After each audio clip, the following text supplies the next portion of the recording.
Hey folks, welcome back to Only the Best Fantasy Novels. My name is Robin, and today we're talking about The Gate of the Feral Gods by Matt Dinniman. And this book just escalates on everything that has happened in the series so far in all the best ways possible. It just continues to deliver on the promise of the previous book, basically. I'm really excited to see where it all goes. So in this book, we're now on the 5th floor, and a major wrench has been thrown in the plan. 4 different teams need to take 4 different castles for everyone to be able to, for the floor to be cleared. For the first time ever, Carl and Donut have absolutely no choice but to rely on others. And that might be the least of their problems in this book. So similar to book 2, this book was actually a bit of a mixed bag for me. There were some things about it that I really liked and other things that was just kind of meh on. But overall, ultimately, I had a blast with this for completely unrelated reasons. So go figure. Anyway, so what do I think about this book?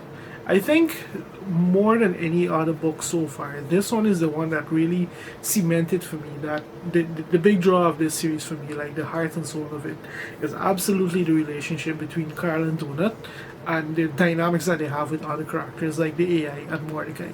Like these books would not, I don't think I'm fairly sure at this point, I'm very sure at this point that these books would not be as fun for me without those interactions.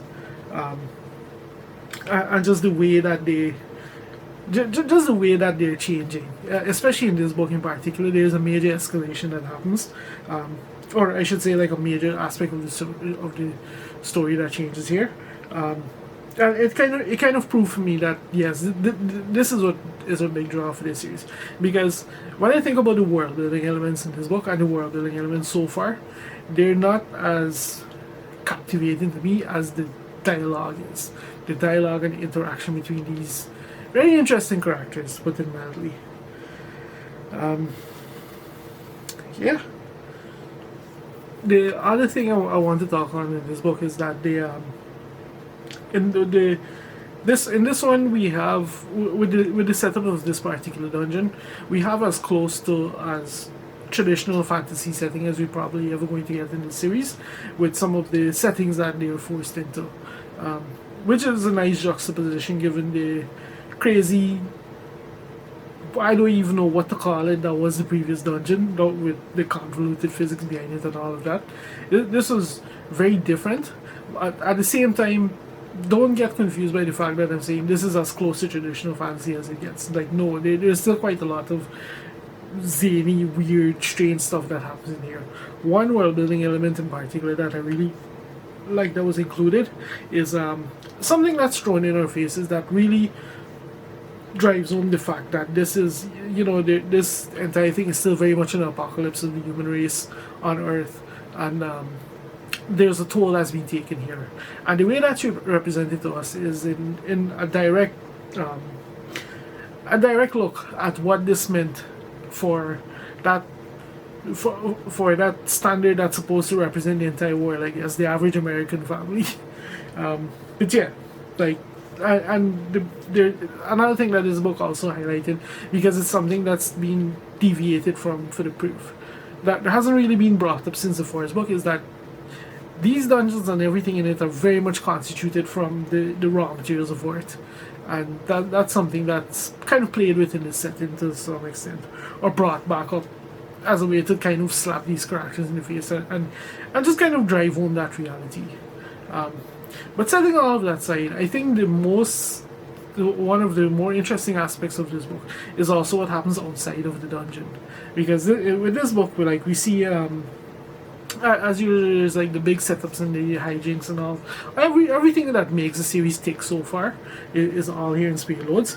But with this one, we begin to see where the end game is going for this series. Like, what is the direction that Carl and team are kind of headed in, or I should say Carl and his allies are headed in, where it comes to the dungeon and how it operates and all of that.